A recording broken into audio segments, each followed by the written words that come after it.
ao evento, pelo convite, Rita, professor Renato também. É uma honra muito grande estar aqui presente, falando para vocês, né? Obviamente é um sábado à tarde, né? O público aí deu uma diminuída, mas realmente somos gratos à presença de todos aqui, né? Dificuldade vai ser ter que falar, responsabilidade, falar antes do professor Fischer aqui, até porque eu vou falar um pouquinho sobre a minha história na implantodontia, o que a implantodontia pôde proporcionar, né, na minha vida e o que vem fazendo hoje em dia nos nossos cursos, nas nossas especializações, para os nossos alunos também, né?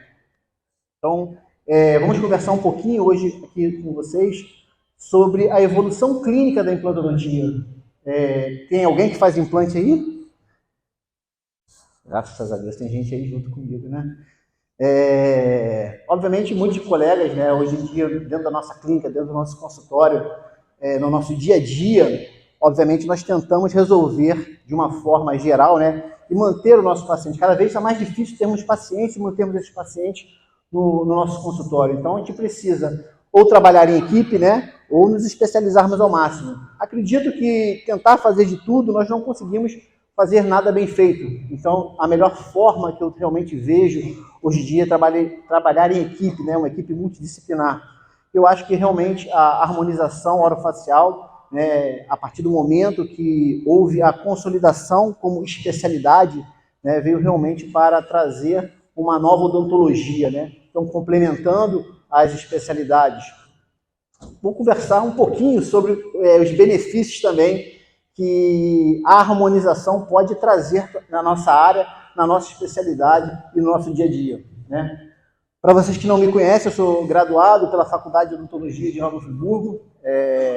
Atualmente é uma escola vinculada à Universidade Federal Fluminense, né? Sou especialista e mestre em implantodontia.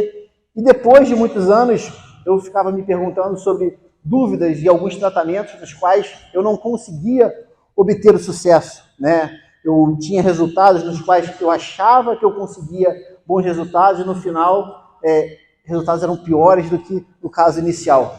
Então, realmente, eu acabei tendo que ir e migrar um pouquinho para a periodontia, né? Fui fazer um outro curso de aperfeiçoamento, fazer um mestrado em periodontia também, e realmente me abriu um novo horizonte, como eu vou mostrar um pouquinho para vocês aqui também, nos nossos resultados clínicos, né? Hoje eu trabalho junto com a Cistex Implantes Dentários, agradecer a empresa por ter, mais uma vez, dado essa oportunidade. A gente está falando aqui. Eu vou falar, obviamente, também aqui um pouquinho sobre o sistema, o que o sistema pode trazer de benefícios no dia a dia de vocês. Certa vez eu pensei, dentro do meu consultório, o que eu poderia fazer, né, para fazer uma modificação na minha vida profissional. Eu tinha plena certeza que eu iria migrar para a área de cirurgia maxilofacial. E eu estava trabalhando com isso, estava realmente focado nisso. Até que um certo dia veio uma mosquinha da implantodontia, aqueles que uma vez fazem o seu primeiro implante, não querem nunca mais deixar de fazer. Realmente muito prazeroso você poder reabilitar pacientes, mas em relação a sonhos, eu não posso deixar de citar aqui alguém que há muitos anos atrás foi pioneiro, né? Pioneiro na implantodontia, o professor Branemark. Então esse é um grande artigo, eu costumo dizer que é um marco. Então um aluno meu hoje, na especialização de implantodontia, ele é obrigado a ler todas as páginas, 18 páginas desse artigo. Eles brigam um pouquinho comigo, professor, está em inglês? Está em inglês, não tem jeito, vocês vão precisar traduzir, mas eu também dou uma certa ajuda para eles, eu mando para eles também o artigo traduzido, porque é um trabalho com um baita embasamento científico. O professor Branemark não divulgou os implantes contemporâneos, que são os implantes que nós temos hoje em dia, que nós trabalhamos hoje em dia, do nada. O professor Branemark muitas vezes foi chamado de charlatão, julgavam ele como alguém que estava fazendo um trabalho que era um absurdo, né? E ele precisou trazer um trabalho embasado, um trabalho consolidado, e esse eu costumo dizer que é o maior trabalho dentro da implantodontia moderna, o que a implantodontia trouxe de evolução no dia a dia. Então, os implantes dentários que nós trabalhamos hoje são muito próximos ao que o professor Branemark trabalhava. Eu posso estar enganado, mas eu tenho certeza que naquela época, o professor Brennemark já sabia que poderia se fazer uma carga imediata.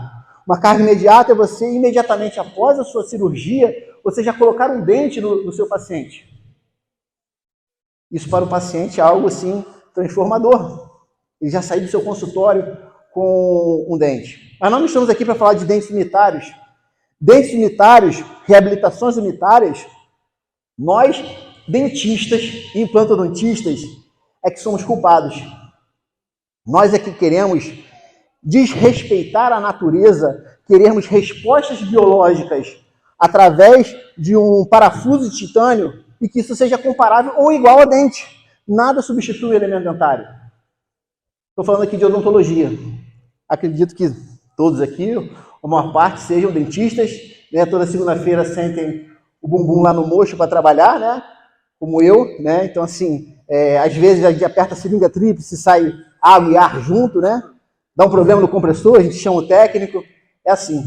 Queria pedir para apagar um pouquinho a luz. É que eu sou meio tímido, então dá uma melhorada. Obrigado. A gente vai começar a passar um pouquinho sobre o que o professor Brennemark e o que eu venho fazendo ao longo dos anos na minha vida clínica. Esse artigo eu queria trazer para vocês, a nossa apresentação, a nossa palestra, enfim, o que vocês quiserem denominar, é uma história de odontologia clínica, tá? Então, o professor Brennemark, quando desenvolveu os implantes dentários, ele desenvolveu para reabilitar pacientes mutilados orais. Aquele paciente que não tinha condição mínima de colocar uma dentadura, não tinha rebordo, ou ele se sentia com uma grande dificuldade de uma reinserção social. Então, eram pacientes chamados mutilados orais. Como eu falei anteriormente, nós hoje é que inventamos moda e queremos trazer respostas biológicas, respostas clínicas comparadas num parafuso de titânio a dente. Então, o que a gente vem fazendo é isso. É recuperar uma paciente como essa, uma paciente jovem, relativamente jovem, mas vem com problemas periodontais severos. É uma paciente que tem um acompanhamento, um follow-up de 5, 6 anos, como eu vou mostrar ao final para vocês. Então, foi feita uma cirurgia que nós chamamos de cirurgia de protocolo. Se é protocolo, pessoal, tem que seguir o passo a passo. Se você quiser mudar esse passo a passo, que o professor Brennemark desenvolveu, que nós criamos no nosso dia a dia, deixa de ser um protocolo, você está inventando moda. E você começa a ver resultados no seu dia a dia que vão fugir ao que você queria, fugir aos seus objetivos, né? Então, vai ter um pouquinho de sangue, alguém não gostar de sangue, pode fechar um pouquinho o olho, não tem problema, mas vai ter sangue, infelizmente, aqui nas nossas fotos, né? Então, foram feitas as remoções dos elementos dentários do paciente. Nós utilizamos um implante que nós chamamos de implante clássico, né? Implante classique, implante cilíndrico, é um implante direcionado e indicado para a maxila. É um implante que nós utilizamos no nosso dia a dia para caso de protocolo. Ah, Paulo, eu posso utilizar um outro tipo, um outro formato, uma outra macromorfologia de implante? Ok, não é esse o problema. Mas o que nós indicamos hoje no nosso dia a dia para a utilização, para a realização de cirurgias chamadas de protocolo, é esse implante clássico, implante cilíndrico. Então foram feitas as exodontias, instalados implantes, instalados os componentes intermediários, feita a moldagem do nosso paciente, né? E o paciente vai embora assim. O paciente vai embora sem dente? Vai embora sem dente. Nós damos duas opções para o paciente. Nós podemos capturar a prótese total desse paciente imediatamente após a exodontia, ou nós podemos finalizar a cirurgia através de um planejamento reverso que foi realizado para esse paciente. Em 72 horas, nós entregamos para ele esse tipo de trabalho. Esse tipo de reabilitação full, reabilitação total. Uma reabilitação mandibular completa, né? Preso, parafusada, fixa, sobre 4 implantes. O paciente usa dentadura superior? Dentadura superior. Acho que ninguém aqui tem medo de dentadura, né? Os pacientes usam dentadura. É uma prótese. Então, quem hoje fala assim, eu não faço mais prótese, fazemos prótese. O aluno hoje que entra no nosso curso de especialização achando que só vai colocar parafuso, eu dou uma notícia muito ruim para ele, desagradável no primeiro módulo, que às vezes pode até pensar e fazê-lo desistir, mas você vai precisar fazer prótese. Eu também achava que eu não ia fazer prótese. Eu precisei fazer prótese, precisei me aprofundar em prótese, precisei me aprofundar em ortodontia. Um dos nossos cursos hoje é dentro de uma escola de ortodontia. Então, o quanto eu aprendo todos os dias com meus alunos, muitos deles ortodontistas, fazem a total diferença na minha vida clínica. Ser aluno é muito bom. Estar desse lado, daí, né, sentado assistindo uma palestra, realmente assim, é muito bom, é uma situação muito confortável. Né? Dá um friozinho na barriga, a gente está aqui do lado de cá, não importa a experiência que nós tenhamos, mas dá um friozinho na barriga todos os dias. E às vezes o aluno não sabe a responsabilidade nossa de preparar uma aula, preparar para ele muitas vezes um programa completo. Não sabe que às vezes o professor que foi convidado para o nosso curso, ele faltou, teve um problema, eu preciso colocar um substituto ou uma aula, e ao mesmo tempo eu tenho clínica. Esse é o nosso dia a dia. É o dia a dia de cursos de pós-graduação, o dia a dia de cursos de especialização. Então esse é o tipo de trabalho que a gente consegue entregar para o nosso paciente. Então o nosso paciente foi uma paciente que foi reabilitada na parte superior, reabilitada na parte inferior, né? Chave de oclusão, tudo isso feito através de um planejamento reverso. Eu gastei com esse paciente umas 4, 5, 6 consultas prévias para eu poder estar operando esse paciente. Se eu faço uma cirurgia de protocolo carga imediata em 1 hora e 15, não é mérito meu, é mérito da minha equipe. Eu jamais posso deixar de estar ali agradecendo a minha equipe todos os dias que trabalha comigo. O colega hoje, que é meu assistente, o doutor Gabriel, é um menino, assim, que eu não tenho palavras. O quanto ele trabalha e produz prótese para a gente possa trabalhar tranquilamente e chegar a um resultado como esse. Um resultado como esse, um follow-up, como eu falei com vocês, um acompanhamento médio de 5 anos, 6 anos. Paciente que foi reabilitado. E o que eu vou pensar, e o que eu devo fazer ou pensar em fazer? Ontem que a gente esteve aqui na palestra do professor Sequito, né, nós estávamos conversando há pouco sobre isso, né? O que eu posso vir a fazer em um paciente apresentando uma situação como essa, um caso de bruxismo? Será que esse paciente é um paciente indicado para que nós façamos implante? O que fazer? Será que o implante ele é contraindicado? É onde muitas das vezes entram os fatores que podem vir a levar à perda do nosso implante dental. Ainda tem muita gente, muitos profissionais que por desconhecimento da especialidade, desconhecimento da resposta biológica que esse implante possa vir a trazer no dia a dia, e as taxas de sucesso com que nós trabalhamos hoje, no nosso dia a dia, vamos trabalhar com tranquilidade de literatura, 96% a 98% de sucesso. Eu acho que está legal, né? A gente trabalhar com 96% a 98% de sucesso em curso de pós-graduação, não estou falando de clínica privada não, estou falando de curso de pós-graduação. A cada 100 implantes, eu posso vir a perder 2, 3, 4. Eu acho que a gente trabalha com muita segurança. Porém, existem alguns fatores que podem influenciar, algumas forças que podem influenciar na perda desses implantes dentais. Né? Fatores como, por exemplo, o bruxismo. Mas será que aquele caso que eu mostrei para vocês sobre bruxismo, né? O professor Sequito falou muito a base, será? Será que aquele caso é um caso que eu vou pensar em não reabilitar, não pegar ou não indicar implante? Poderia pensar em fazer uma reabilitação full, né, em maxila e em mandíbula, apenas com reconstruções, com a técnica RTC, que o professor Sequito apresentou ontem aqui, brilhantemente. Né? Mas eu acho que realmente aquele caso de paciente de bruxismo não seria um caso de exodontias totais e fazer implantes. Não é um paciente que nós colocaríamos direto naquele implante. Nem todo paciente para fazer implante. E hoje a literatura nos mostra a utilização de toxina botulínica em pacientes que fizeram implante dentário. Pacientes, por exemplo, nós fizemos um procedimento de protocolo, paciente que tem um masseter bem avantajado, e se nós não fizermos a aplicação de toxina botulínica para esse paciente vai vir a quebrar a prótese. Vocês tenham certeza disso. O erro do paciente? Vamos parar de hipocrisia, nós erramos no planejamento. Eu erro todos os dias.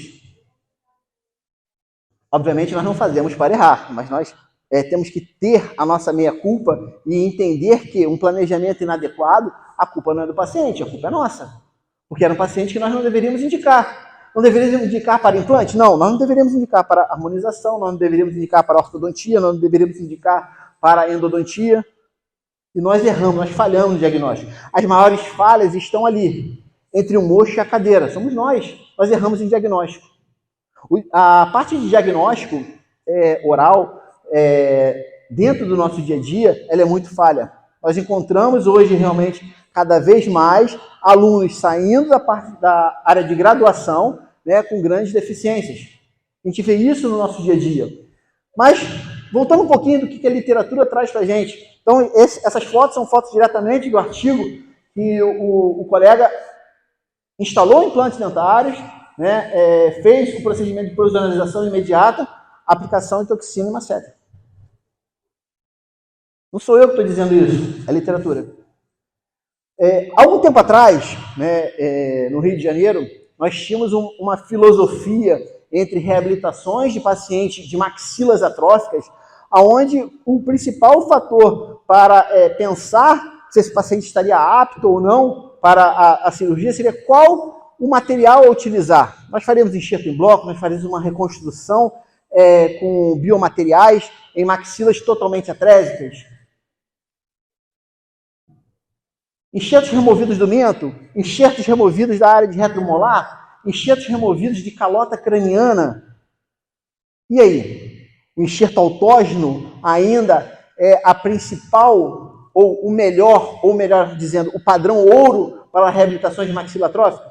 Eu não tenho a menor dúvida de falar sobre isso. Eu continuo sendo enfático que o enxerto em bloco, o enxerto autógeno, ou seja, a utilização ou o enriquecimento de um biomaterial para uma reabilitação com osso autógeno passa a ser o seu padrão ouro no seu dia a dia para reabilitações em maxilas atróficas. Nós temos uma grande enxurrada de informações, né? Estou fazendo esse ano 21 anos de formados, né? E na minha época, realmente, lá na faculdade, quando nós estávamos lá buscando a informação, a internet ainda estava chegando, a gente estava tentando, mas hoje tem muito acesso. Acesso, inclusive, em redes sociais. Todo mundo no Instagram aqui, não tem? Alguém não tem Instagram aqui como eu? Só eu não tenho Instagram, né? Instagram vocês vão ver todos os dias, realmente, casos, né, sobre técnicas para não fazer enxertos, né? Então, o que fazer? Protocolos a serem adotados, né? Qual seria a melhor técnica? Nós encontramos hoje uma enxurrada de casos, uma enxurrada de profissionais falando sobre aulão fora para cá, vou colocar 4 implantes zigomáticos. Trabalho com a técnica aulão fora desde 2013, 2012. Só que a gente precisa entender sobre biologia óssea. É todo mundo se pendurando na catraca com torques infinitos. Osso não gosta disso, o osso gosta de carinho. A gente precisa travar o nosso implante 40, 50 newtons. Isso quer dizer que você não precisa dar 180 newtons e postar no Instagram para dizer que seu implante é melhor que o meu. Até porque eu não sei se você está postando isso, mas é o que realmente acontece no dia a dia. Falando um pouquinho sobre ciência, sobre o que nós temos sobre as novas técnicas e utilizações sobre a técnica Aulon For. Então, nós temos o Aulon For Standard, onde nós instalamos 2 implantes mais retos e os 2 implantes posteriores inclinados para a distal, né? Nós temos o Aulon For híbrido, onde nós instalamos 2 implantes anteriores com 2 implantes zigomáticos, e a técnica Aulon For Zigoma, ou quadzigoma, onde nós instalamos 4 implantes zigomáticos. Pode parecer uma técnica mais agressiva, a primeiro passo, sim, mas tudo depende da curva de aprendizado. Da curva de aprendizado, desde que você instalar o implante unitário até você fazer um fio de PDO. Isso? Né? Não é minha área, não é realmente meu dia a dia, mas minha esposa está ali, ela faz alguma coisa de harmonização e somente de curioso, né, a gente precisa também entender o que está acontecendo. Mas a segurança que você tem para fazer o seu primeiro fio ou o seu primeiro lábio é totalmente insegurança. Ela é maior do que você depois que fez 10, 15, 20 lábios. Eu tenho a plena certeza disso.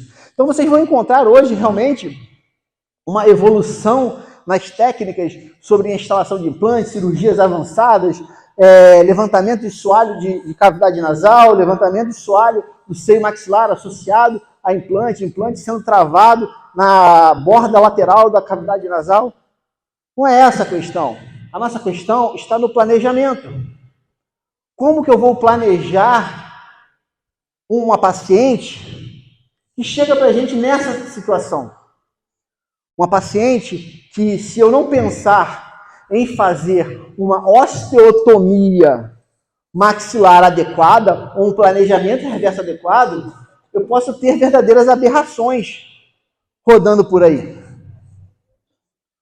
Como que eu vou devolver para essa paciente o que ela esperava? Não foi isso que eu pensei inicialmente, mas foi isso que eu planejei erradamente. Eu tenho que estar preparado para isso. Algo que nós também podemos pensar no nosso dia a dia são a utilização realmente de enxertos, né? Como que os enxertos podem nos ajudar no nosso dia a dia, né? Reconstruções ósseas com biomateriais, defeitos pequenos. Esse é um artigo do professor Urban, né? Um cara que eu não tenho nem o que falar, um cara que realmente entende muito sobre reconstrução, biologia óssea, assim como o professor Buser. São as duas maiores sumidades que eu vejo realmente trabalhando com reconstruções no dia a dia. Mas não adianta eu somente pensar na parte óssea, eu tenho que também pensar na parte protética. O meu perfil de emergência adequado da minha prótese vai ditar realmente o meu resultado final. Não são fotos minhas, pessoal, isso aqui é de artigos científicos, o que a literatura traz para a gente. Eu sou clínico, sou dentista do dia a dia, porém eu preciso saber o que está acontecendo lá fora para eu poder cada vez melhorar as minhas expectativas e as expectativas do meu paciente. Esse é outro artigo do professor Sacha Jovanovic, onde ele fala também sobre questões sobre regeneração óssea e tecidual guiada. A regeneração óssea guiada, nós precisamos entender do princípio básico, que é a estabilidade do seu enxerto. Então, a utilização de uma membrana de PTFE reforçada com barreira de titânio, né, com reforço de titânio, onde consegue estabelecer um resultado final, onde nós achamos e observamos clinicamente um osso com aspecto de gelo derretido, um osso neoformado adequado. E o que a gente pensa também no nosso dia a dia em implantes unitários? Se eu tenho apenas um implantezinho para fazer, o que fazer agora? Você vai pensar, não vou aqui discutir qual é a melhor ou a pior técnica cirúrgica a ser discutida. Eu acho que a técnica que você se adequa no seu dia a dia, no seu consultório, você consegue a resolução é a melhor. Essa é a técnica de utilização também de barreira de titânio, instalação de implante, onde na reabertura do seu implante, observa-se até um volume ósseo, precisou fazer uma osteotomia para acessar o implante. Hoje a gente consegue ver isso com a utilização de implante de conexões do tipo cone Morse, por exemplo. O implante é instalado um pouquinho infraósseo, né? E na hora da reabertura a gente precisa fazer uma osteotomia. Mas o que você, Paulo, faz no dia a dia? Eu faço o básico também. Eu não quero me estressar, eu quero ir para casa, botar a cabeça no travesseiro e ficar tranquilo. Então, a exodontia de um molarzinho, elemento 46, feita a exodontia atraumática, né? Nós chamamos de exodontia atraumática uma exodontia menos invasiva, né? Quem inventou o termo atraumático, eu não sei exatamente especificar a vocês, mas eu acho que qualquer exodontia ela passa a ser traumática para o seu paciente. Então, a gente tenta fazer com que essa exodontia, nós preservemos cada vez mais esse osso alveolar, inclusive a preservação do septo. Esse septo vai ser o pulo do gato, esse septo vai ser realmente o que vai fazer o diferencial para a instalação do seu implante. Esse implante ele vai ser instalado no seu septo. Utilizamos aí, nesse caso, o implante Classic CITS, é um implante totalmente diferente daquele primeiro. É um implante com tripla rosca, ápice cônico, a gente consegue ter um comando melhor desse implante na sua instalação. Então, feita a instalação, na região de septo, utilização de biomaterial, utilização de uma barreira de titânio. Esse é o beabá, é o clássico, é o que a gente faz ali no nosso consultório no dia a dia. Eu, assim como vocês.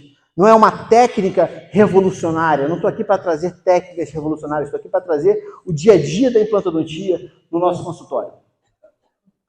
Esse é o caso do curso de especialização, operado por aluno. É uma outra técnica que nós chamamos de osteodensificação. Então, o paciente ele tem uma certa falta de osso em volume, né, vestibular, e é feito através de uma sequência de brocas específicas, com um sistema de brocas específicos, né, a expansão óssea, sem que nós precisemos fazer, por exemplo, um enxerto, como nós fizemos no caso anterior.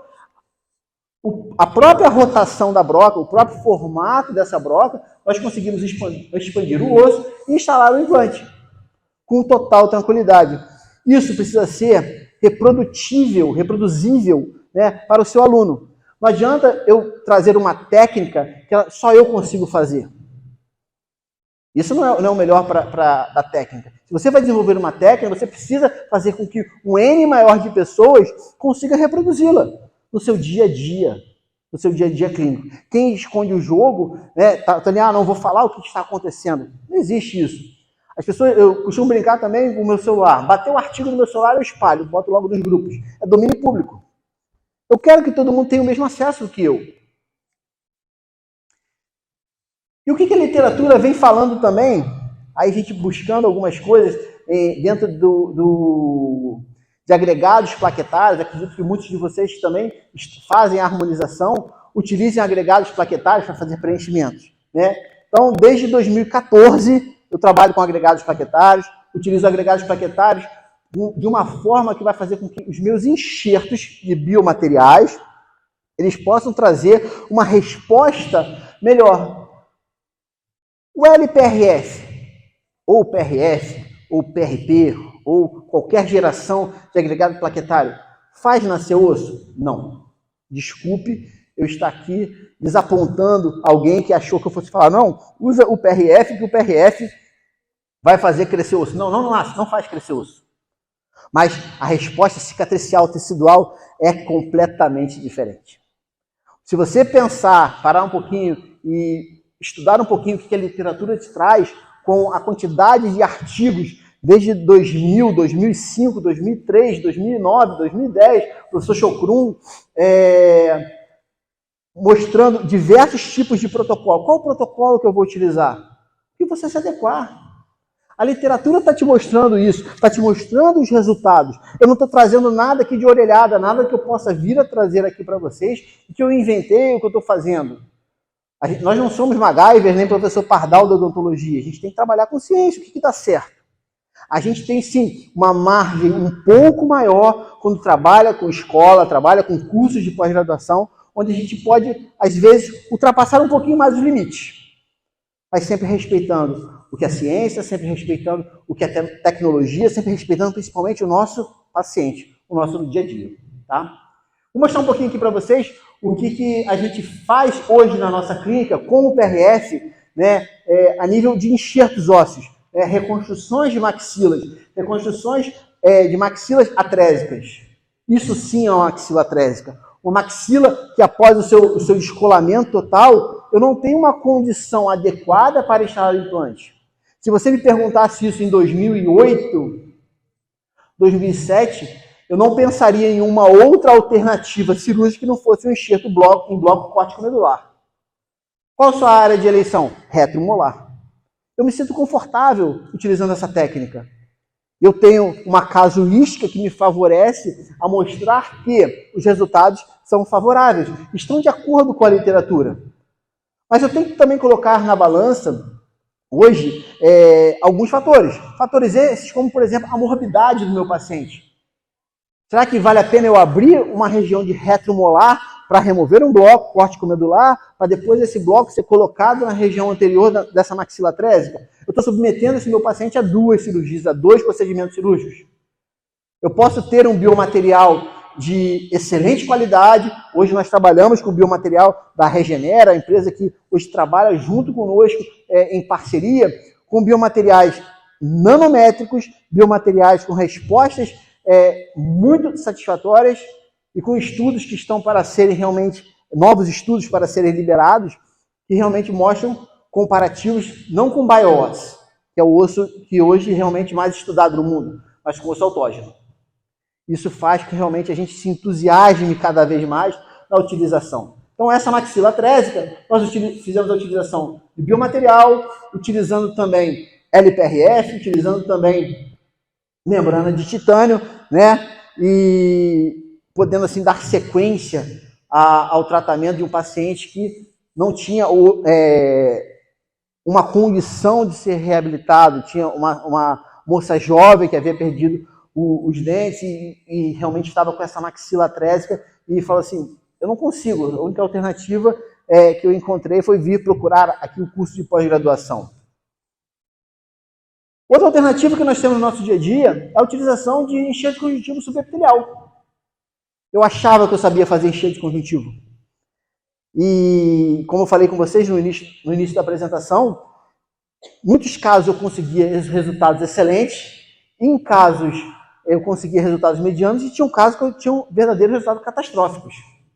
Aí eu falei assim, bom, eu preciso dar um passo atrás, entender um pouco melhor sobre a periodontia, o que a periodontia pode realmente trazer no nosso dia a dia.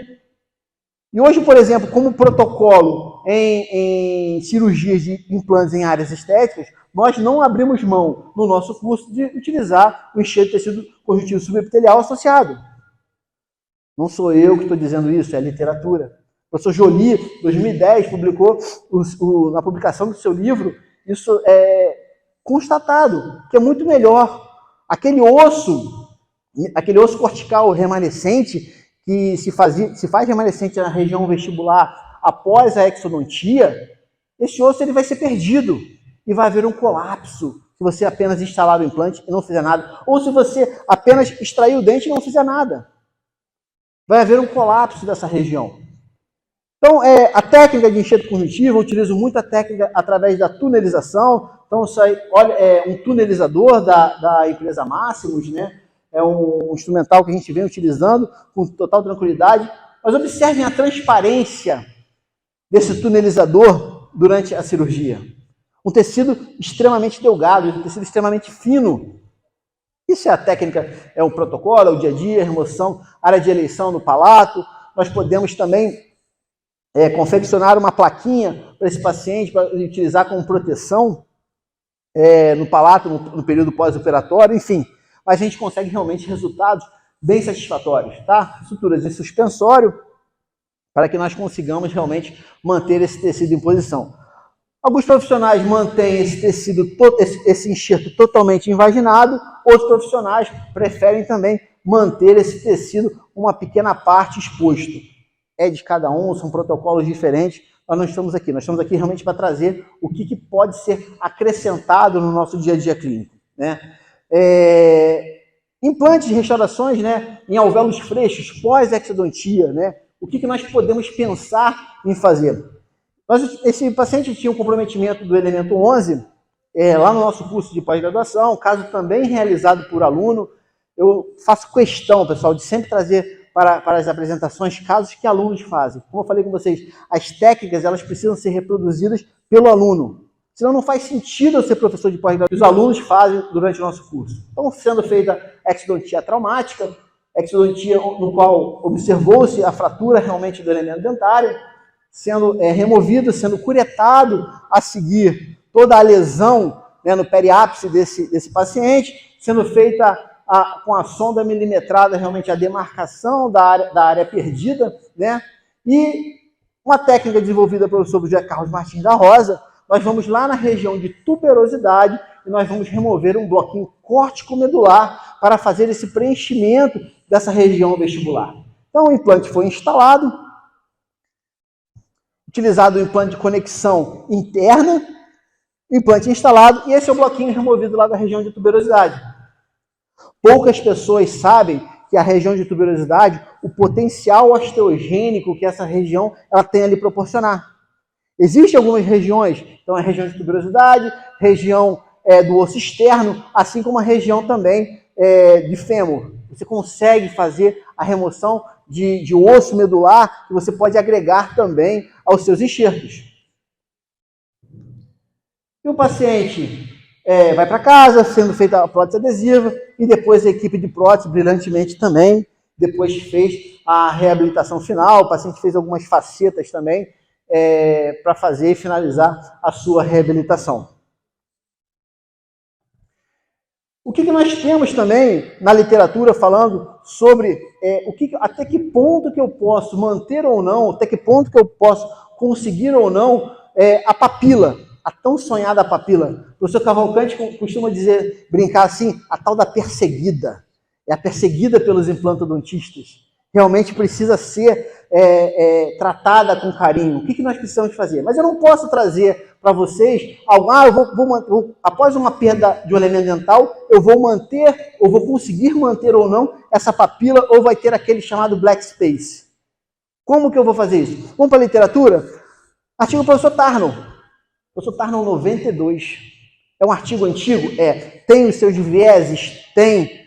Mas nós precisamos entender que quando nós temos a distância do ponto da crista óssea ao ponto de contato até 5 milímetros, eu consigo manter a papila em 100% dos casos. Ela é recuperada. A partir daí que essa distância ela é aumentada, eu começo a ter complicações. E eu preciso falar para o meu paciente isso quando? Na primeira consulta. É responsabilidade do paciente o caso até onde ele chega para vocês. Todos concordam comigo? Você tem a opção, inclusive, de continuar, iniciar o tratamento ou não. Você pode encaminhar esse paciente. É antiético encaminhar um paciente? Se você não se sente capaz de fazer a reabilitação desse paciente, não é antiético. Agora, a partir do momento que a gente recebe o primeiro cheque, fica complicado. A partir do momento que o paciente passa o cartão, fica complicado. O paciente quer ouvir que ele pode pagar em 10 vezes. Ou pode fazer o Pix. Mas a nossa responsabilidade também, ela precisa ser dividida e compartilhada. Compartilhada nessa primeira consulta. Esse é um estudo do professor Cooper, né, onde mostra também algumas questões relacionadas ao sucesso. Como que eu consigo atingir o sucesso na implantodontia quando eu penso em áreas estéticas, né? Existe uma tríade, que é o posicionamento tridimensional do seu implante, né, a manipulação tecidual adequada, como eu falei com vocês, em área estética, nós não devemos abrir mão de fazer associado à instalação do seu implante uma cirurgia de enxerto conjuntivo subepitelial e uma adequação protética, uma adequação do seu perfil de emergência. Muitas das vezes, mesmo que você não consiga a carga imediata, você pode fazer um cicatrizador personalizado e já adequar esse perfil de emergência. Então vocês vão encontrar diversos artigos na literatura falando realmente sobre a parte gengival, o que isso pode trazer, associação protética, né? E esse caso é um caso de um paciente, o Marco Antônio, ele chegou na nossa clínica, um consultório particular, né, onde o elemento estava avulsionado, o elemento 11 estava avulsionado no acidente de moto, enfim, e estava muito ansioso. E principalmente no que a gente vai pensar, como eu vou reabilitar o incisivo central? Eu costumo falar na primeira aula, né, do curso de especialização para o meu aluno, algo que eu ouvi certa vez do professor Mário Grossman, né, quanto vale o seu incisivo central? Só que alguns alunos entendem que eu estou perguntando o preço do incisivo central deles. Não é isso. É quanto vale se você perder esse incisivo central. Quanto vale de trabalho, quanto vale de esforço no seu dia a dia. Quantas consultas de adequação desse perfil de emergência precisam ser realizadas para que você consiga um resultado satisfatório. A excelência, igualzinho como o Papai do Céu deu para ele a oportunidade certa vez, a gente não vai conseguir. Mas a gente vai se esforçar ao máximo. Eu costumo prometer a ele que eu realmente vou me esforçar ao máximo para alcançar os resultados e a otimização desses resultados. Então foi instalado um implante, a Tract é um implante para carga imediata, é um implante assim, realmente sensacional, é um implante que ele tem um espaçamento de roscas mais agressivo, roscas trapezoidais, então é um implante próprio para carga imediata. Mas nós, infelizmente, não conseguimos, porque a condição óssea do paciente no exame de tomografia inicial, embora parecesse favorável, era um osso muito pobre. Eu não iria arriscar fazer uma carga imediata já colocar um dente fixo nesse paciente com as condições inferiores a torques iniciais de 30 newtons. Eu não preciso fazer isso, eu posso provisionalizar esse paciente, fazer o passo a passo, e assim foi feito. Depois de 4 meses, nós fizemos a reabertura desse implante, né, o implante instalado na região incisivo central, sendo feita a exposição do cover desse paciente, instalação do cicatrizador, e olha a tal papila ali sendo trabalhada aos pouquinhos pela nossa equipe de prótese, com provisório. E eu posso dizer que o perfil de emergência peri-implantar é carinho, é amor, é beijinho, porque ali está o segredo da prótese sobre implante. Fazer prótese sobre implante não tem mistérios. É muito mais fácil fazer prótese sobre implante do que fazer prótese sobre dente. Quem faz implante no seu dia a dia sabe disso, né? Mas nós não podemos deixar de respeitar o perfil subcrítico e o perfil crítico. Como que eu vou acrescentar mais resina nessa minha região peri-implantar e comprimir mais esse meu tecido? Então, sendo feita prova da estrutura metálica, eu sempre penso, durante o passo a passo, estar radiografando esse paciente, é algo que nós temos como rotina na clínica diária para ver a perfeita adaptação, né? Tomada de cor, o dia a dia que nós fazemos, todos que fazem prótese vão mandar uma foto para o seu laboratório, ou às vezes pedir para o paciente ir até o laboratório para chegar à tomada de cor, e a gente consegue resultados relativamente satisfatórios. Prótese final, a parafusada, prótese final, onde a gente mantém, tem um pouquinho de isquemia ali? Tem! A gente acabou de instalar a prótese, instalando a prótese fotografamos. Casos da vida real, a gente faz assim no dia a dia, né? Às vezes eu me cobro muito, né, dentro do meu consultório, nos próprios cursos, eu cobro dos professores a parte de documentação. Eu acho que a gente está muito atrás ainda sobre isso. Então, quando nós documentamos um caso, nós conseguimos ver, inclusive, a nossa evolução. Inclusive, conseguimos ver as nossas falhas, o nosso dia a dia, né? Mas eu acho que o Marco Antônio, nós conseguimos, de uma certa forma, uma reabilitação bem satisfatória. E mais o que a implantodontia pode trazer de moderno no nosso dia a dia? Realmente, há uma revolução, há uma multiplicação de empresas e sistemas de implantes dentários, né? Mas a gente também está aí. Nossa empresa também está aí para desenvolver implantes que vão fazer com que você, no seu dia a dia, consiga resultados bem satisfatórios. Esse é o nosso novo implante, um implante que foi desenvolvido especialmente para cargas imediatas, com uma macrogeometria também bem agressiva. Eu gostaria de compartilhar um pouquinho, é um lançamento da nossa empresa também, então, gostaria de compartilhar um pouquinho com vocês.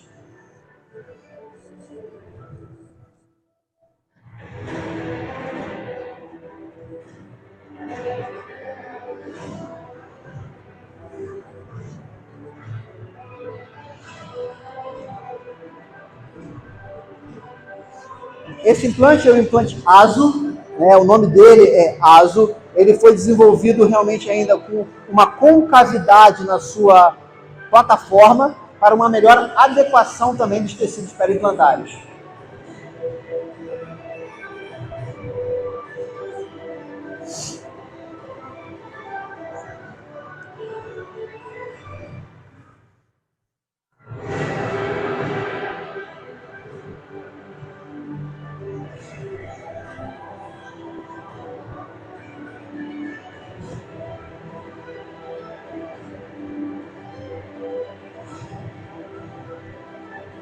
Uma angulação interna do polimorfo de 11,5 graus, compatível com a grande maioria das empresas de implantes dentários. E o seu tratamento de superfície nanométrico.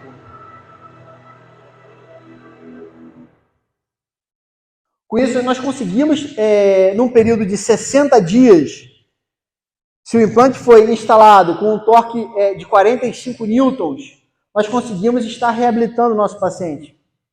Isso é um grande avanço. Houve um estudo, um desenvolvimento, um estudo do professor Carlos Elias, lá no IME, né, sobre essa nova superfície. Nós fizemos uma as superfícies foram uniformizadas de uma forma que todos os implantes de todas as linhas tivessem o mesmo padrão de superfície, né? Então, qualquer implante hoje, com um travamento mínimo inicial de 45 newtons, ele pode ser tranquilamente instalado, a sua prótese, com 60 dias, feita a reabertura e a sua sequência protética. Nós também estamos desenvolvendo, junto com a empresa, a parte da linha digital, né? E nós temos hoje já alguns trabalhos, né? Como reabilitações protéticas full, feitas diretamente no fluxo digital. E a gente consegue já devolver ao paciente um trabalho fresado através de impressoras, um trabalho em resina, né, provisório, através do escaneamento do seu paciente, a gente consegue realmente estar ali fazendo com muita tranquilidade para o seu paciente no seu dia a dia também o fluxo digital. A gente não consegue nada realmente sem equipe. Gostaria de apresentar um pouquinho para vocês a nossa equipe. Esse é o professor Breno, o professor Felipe, o professor Marcos Vinícius. São os professores que me auxiliam, dão todo o suporte hoje lá no curso na IOI. Nós somos um polo universitário da Faculdade de Peus, ficamos lá em Niterói. E hoje eu também coordeno, junto com o professor Zé Henrique Cavalcante, a especialização em endodontia lá no Centro, lá em Campo Grande, aqui no Rio de Janeiro. Tá? Gostaria realmente de agradecer a todos vocês, agradecer a comissão organizadora do Congresso, agradecer a Sistex por ter proporcionado a estarmos aqui mais uma vez apresentando um pouquinho do nosso trabalho. Muito obrigado, excelente tarde a todos.